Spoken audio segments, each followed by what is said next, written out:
Hey everybody, this is Leah and System volume 0%.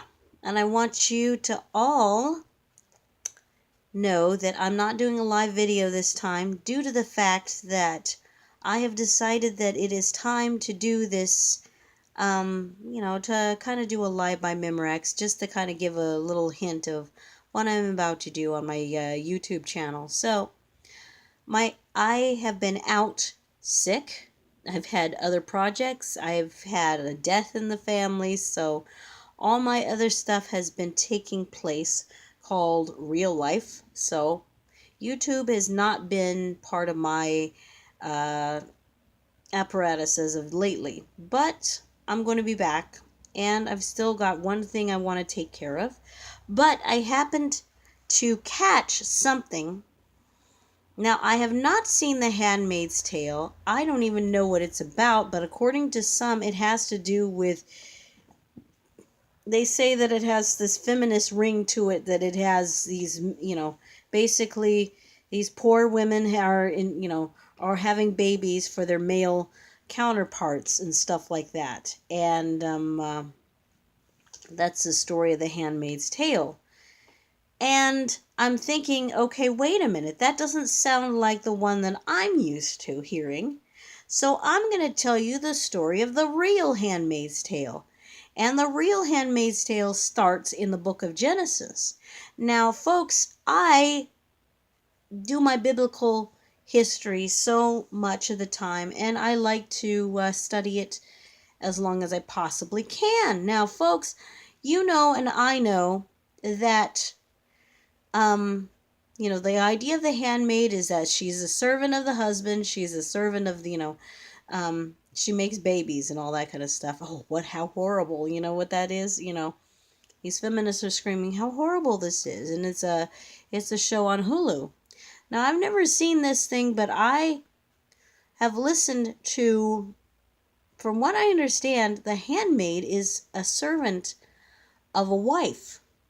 She's a wife servant. Now, we got to go back to where this came from back in the days of the old patriarchs, and this is the talking about Abram and Sarai, which are later known as Abraham and Sarah. But at the time they were Abram and Sarai, and they were told to leave their land, and God would show them where to go. Well, God did show them where to go, and they took a detour into Egypt. And in Egypt, Abraham told his wife Sarai, "You're my half-sister, so please tell everybody that you're my sister, so they won't kill me to have you for their wife." Well, that plan did not work out so well because a plague went throughout Egypt. The Pharaoh had already taken Sarai into his harem. She was very beautiful to look upon, and the men of the city, Abraham thought he had his plan laid out. Well, it wasn't going to be laid out so well. God protected the Pharaoh, even though he sent a plague throughout Egypt. And he protected Sarai, who could have been possibly taken as a wife for this man. So when Pharaoh finds out that she's actually Abram's wife, he says, "Why didn't you tell me that she was your wife? I could have taken her into my harem, and I could have been, all this. Now take her and go your way, or get out of here." Well, in the exchange, he had to offer something because he had taken a married woman. So, he gave Sarai a handmaid in the exchange, and some other stuff to go along with it. So here's the story. It comes from Genesis chapter 16. Abram is promised a great nation, but Sarai was barren. She had no children. The other women would look down upon her, seeing that she had no children, and she was out of luck. She thought she could help God out with her plan, as did Abram when he tried to pass Sarai off to be just his sister. So Sarai hatched a plan of her own. Take the handmaid to be your wife, and I'll have children through her.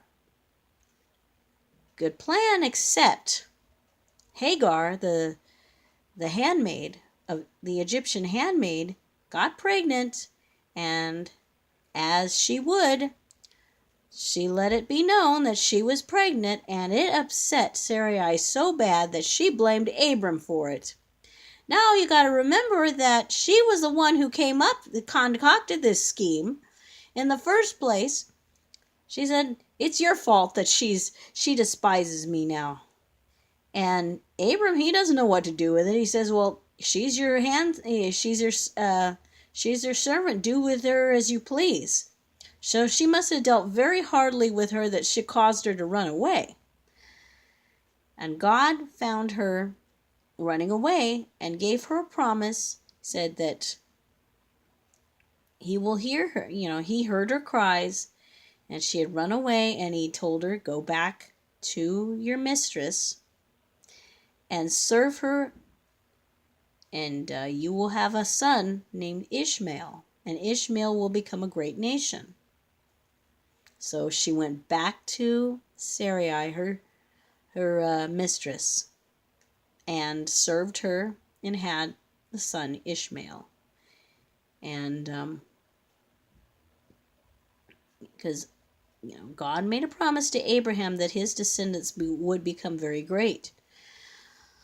Obviously that would work, and Sarai became Sarah, Abram became Abraham, and through a process of God leading him through different trials and all that, of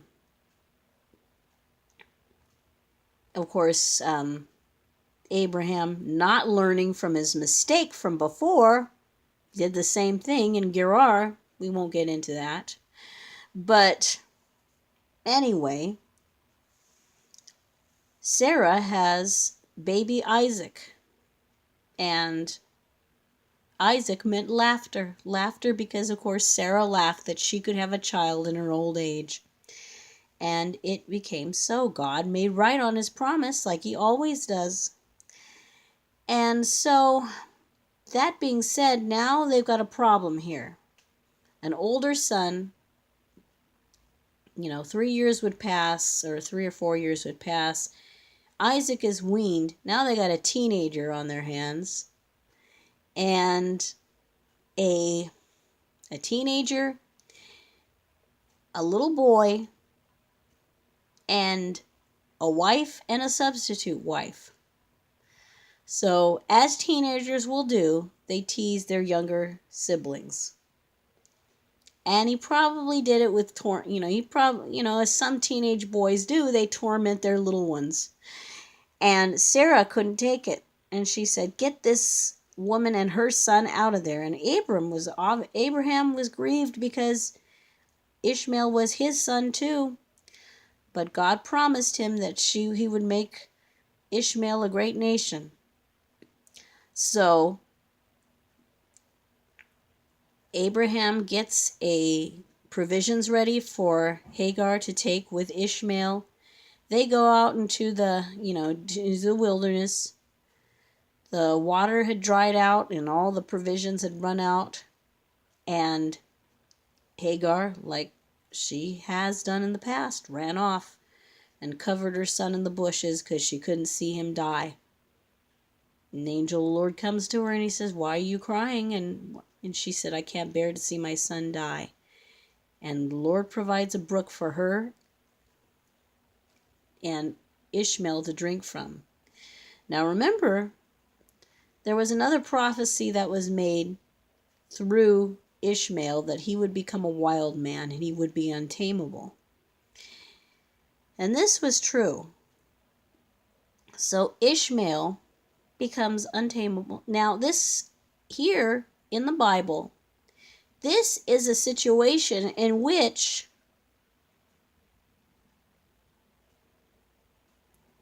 Hagar, his mother, provides a wife for him of the Egyptians. He never went back to the godly line of Abraham. And the only other time you see him after that is when he and Isaac bury their father Abraham. Now, understand something.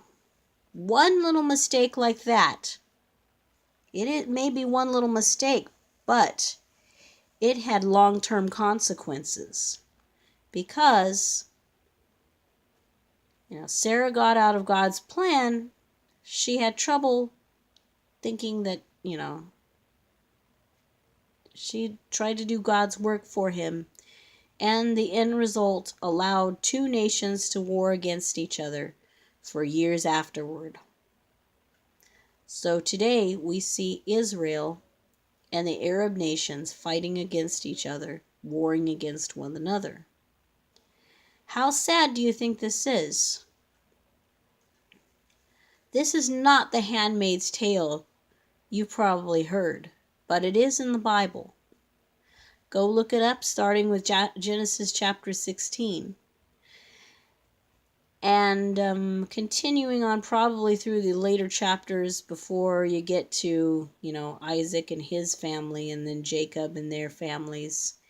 And there's a lot of dysfunction there too, including the sister wives of Leah and Rachel, who passed their servant girls off because they were trying to have a contest to see who could have the most children in that situation. It seemed like the handmaids were the properties of the wives, and they always got the short end of the stick no matter what. So I don't think the husbands had a whole lot to do with it. They just kind of were used as pawns in the game. So that doesn't seem to fit the feminist narrative quite as the way what they're trying to portray in this series. So I see that, and they said that, during the Kavanaugh hearings that these women were prancing around in Handmaid's Tale costumes. Obviously, they don't know the real story of a handmaid. And this is the tale that I will tell. And other women of biblical knowledge will tell, that created two nations that warred against each other and are still doing it for life. How can we bring Ishmael and Isaac together? Well, bring them under the same God. Unfortunately, Allah and God are not the same. I hate to break it to some of my friends who are part of the Muslim faith, because both of them serve different purposes. Anywho, this is your Handmaid's Tale, and you better take a good look at it and read it for yourself. All right, class dismissed. I shall be back with another story for you, maybe. But I do have something that I have been meaning to do since the Lord impressed it on my heart to do so. And yes, it has to do with Linda Sarsour. Yes, I know about these Handmaid's Tale thingies. And of course I can't see. I'm pretty much, how would you describe it? Almost blind. I'm almost completely blind. I can see a few colors here and there, but I am not able to see too much anymore. So, folks, you're going to have to deal with it unless the Lord gives me a path to say I am able to see. So, all right, here we are. God bless and take care.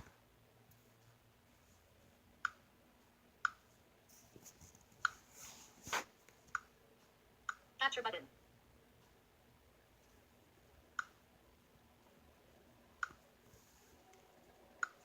Recent key.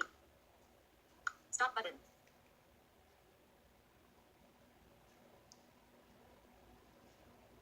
Stop button.